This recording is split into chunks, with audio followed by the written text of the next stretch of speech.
I'm so freaking sad, man. Yesterday there was this crazy storm. Like, the winds were absurd. They blew into my poor willow tree, and it already lost a big branch this summer, and now it lost a second big branch. It's so sad. But on the other hand, I'm so happy, man, because, oh, Snapshot Day, it is my dudes. Today, a brand new Minecraft and Java snapshot dropped, and oh, what's that? It's all pixelated. Well, that's because you haven't unlocked it yet. To unlock it, tap that like button, sit back, and let's go.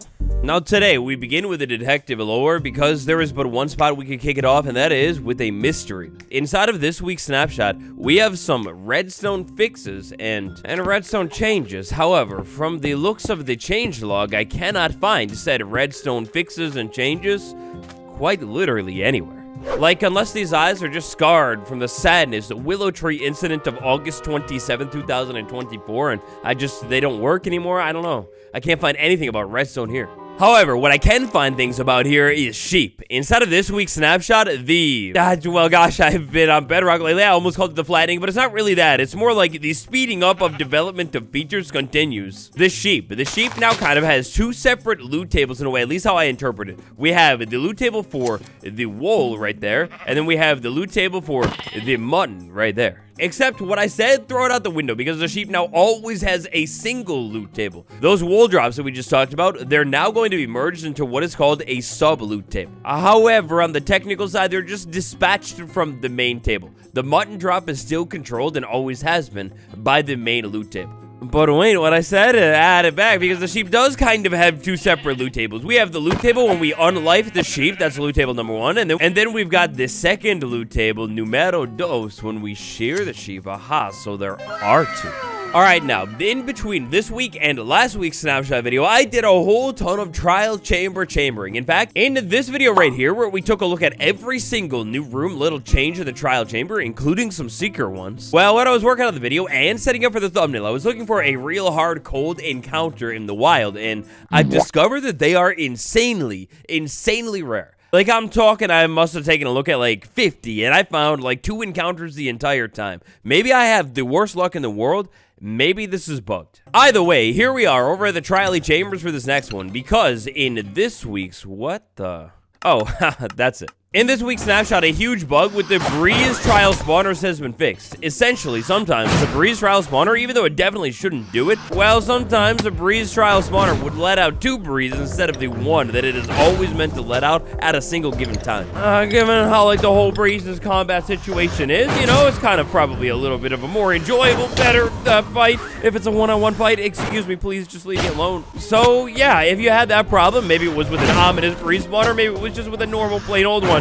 Well, hopefully that problem will just be a little bit less of a problem now, and you'll have one at a time, always. But speaking of the trial spawner, we've got some changes to the config going on in this week's snapshot as well. Very technical stuff. Here we've got a little bit of detailing going on with our new data pack version and the changes that are big inside of it. The trial spawner config in fields normal and ominous config are now defined in the registry trial spawner. This will make it a little bit easier to customize the trial spawner when setting up for a data pack. We also have the removal of the special loot table inside of the config files, and I have no clue what in the world that is for, but that's definitely a thing. And throwing us back to the shearing moment that we were just having a second ago, the mushroom, one of Minecraft's most forgotten mobs, well, shearing a mushroom now has its own loot table as well. Long story short, it's all so much easier to add and customize, make things more unique than ever before.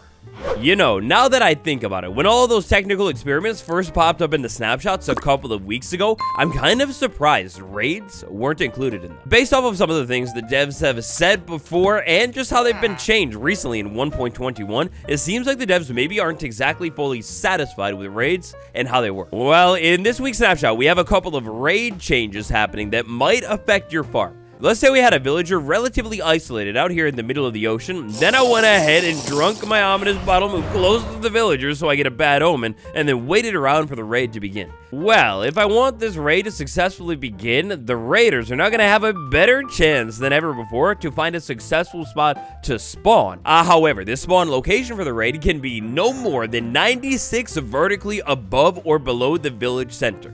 If it's too far above the village center, the raid will simply fail. And that's the one right there that might break some farms, depending on your sitch. But hey, speaking of rays, while we're out here in the ocean, the Coast Armor Trim at last. The Coast Armor Trim is back. It's no longer called just Smithing Template. That name speculation we were speculating on a couple of snapshots ago, that they just, you know, all out scrapped the old name and renamed it to Smithing Template. No, it was all false. It's always been Coast. Always will be. Always was. Bundle. Inside of this week's snapshot, the bundle friend receives a couple of changes. So we've got a bundle right here. Then I go ahead and start queuing up a bunch of items inside of the bundle, slowly but surely filling this buddy up. Now, as I continue to fill this bundle up, eventually I max out my 3 rows. If I add another one, well, the change from last week, it still exists. Let's take one out though and try and select something with the number keys because, oh, what's that? Selecting things with numbers does not work any longer. I did find a way to make the cool, like, item selected in the bundle stay selected. And basically, to pull this one off, I'm scrolling around in the bundle, then I find something that I want to say popped up, then I pick a number and tap it, it sends it to the hotbar, and voila, the item is still popped up. So yeah, that's pretty cool. Kind of broke the new feature in a way, but yeah, basically, the bundle selecting items with a number key, it no longer works. I wonder if this is maybe set up for making the bundle just like continuously scroll so you can see more and more pages, especially if you have other items in here. I guess it's maybe like a sad like accessibility type thing to see go, but realistically, I don't know how many people would have used numbers to select items inside of the bundle anyways. So yeah, a little beautiful developer's note on this one. This happened because now there are times when there are more than 10 items visible. So like, how do you actually select the 10th item, 11th item, and 12th item? It's impossible. We've also got a little secret change left out of the changelog when it comes to the bundle and the bar color of the thing being customizable now. Then check this out. Let's say I went ahead and had a custom item. And that custom item, by custom, I mean it has simply just a name. Nothing too fancy. Then, let's say I went ahead and put that custom item inside of the bundle. Well, when I do that and I scroll over that item, check that out. The name of whatever that custom name is, it pops up right above the bundle now. I think, and you'll have to go back and fact check me on this one if I'm wrong, but I thought the name previously of whatever item you were selecting popped up where it said bundle or something. Or maybe it just didn't even pop up. But yeah, check that out. The name, it's centered and it pops up in italics. That's so cool. Alright, now next up, for this video, I did a little bit of an experiment. Over here, I have a wheat farm. For this wheat farm, let's say I maybe had like certain sections of it grown up, but definitely not all of it. So we have like a giant yellow corner. Then I've got a map over here that I haven't updated since the last snapshot. Now, this one goes back years and years and years, because for the longest time, wheat would show up on a map fully green, which is kind of strange. Let's say I went ahead and grabbed this map and right off the bat, I see it immediately. As the wheat grows, the map actually updates now and turns yellow. Ooh, that is such a small, subtle thing, and I just, the theorist in me starts to wonder if it relates to any of the map stuff we were literally just talking about on Bedrock Edition, but wowza. That's nice. Another thing that is new here when it comes to the map is the redstone lamp. For years on years on years, in fact, I think since like 1.12, the redstone lamp was just invisible on the map, and check it out. It's now got like a little bit of a brown tone going on. Now, related to maps, there were actually quite a few bugs included in the last week's snapshot where, like, essentially if I used an item in survival mode, like let's say a map, well, then sometimes instead of a map, you know, like being created, the map would just basically delete. That's probably related to some of the creative mode adjustments they made last week. It would happen with water bottles as well, sometimes buckets too, and yeah, well, it's been fixed. Bee nests, they're brand new, they're beautiful. For the longest time, if I picked up a bee nest, even like control clicked a bee nest, like picked it up, the icon would always look empty, even if it wasn't actually empty. Okay, I'll admit it. The icon itself still looks really, really empty, but check this out. If I hover over this one, and for some reason it's just not working, I don't know what's going on, but you can see right here, this one clearly has honey inside of it. If I control click it, so I copy the data, well, I got the bee data, but the honey data, it did not copy. So I think this one is a little bit bugged still. They maybe need to work on it, but this is the whole big and new thing with bee nests. You have extra information now, and that's going to show up in survival or creative mode. You mark my words here, a change coming soon, I guarantee it. The icon will actually update as well. Wait a second, just give me 1 second. I've got got an idea.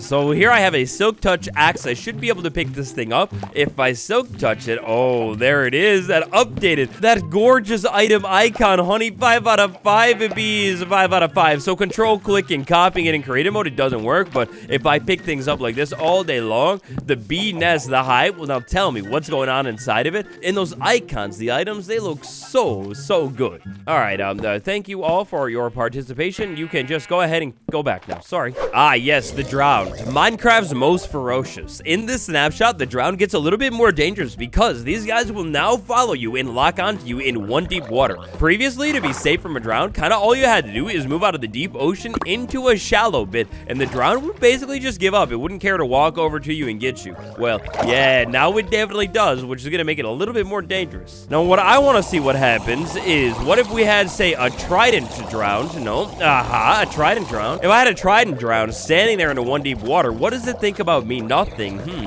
Okay, how about if I'm standing in the water? Okay, all right, yeah, it definitely doesn't like me. I got it. Big bug fix when it comes to seagrass. Previously, seagrass, you could actually bone meal the tall seagrass in the short water, which would make like a really glitchy looking scenario. That doesn't work anymore. Wandering Trader, despicable. Bring the updates, please. Unleash them soon. Other change, Trader Llama. The Trader Llama was kind of lacking and slacking previously because these things, unless they were attacked by, say, a husk, a drowned, a zombie village, or whatever, well, yeah, things that attacked its owner, or just basic normie zombies. But here you go. As you can see from the looks of D-Day 2, I mean, the llamas are attacking.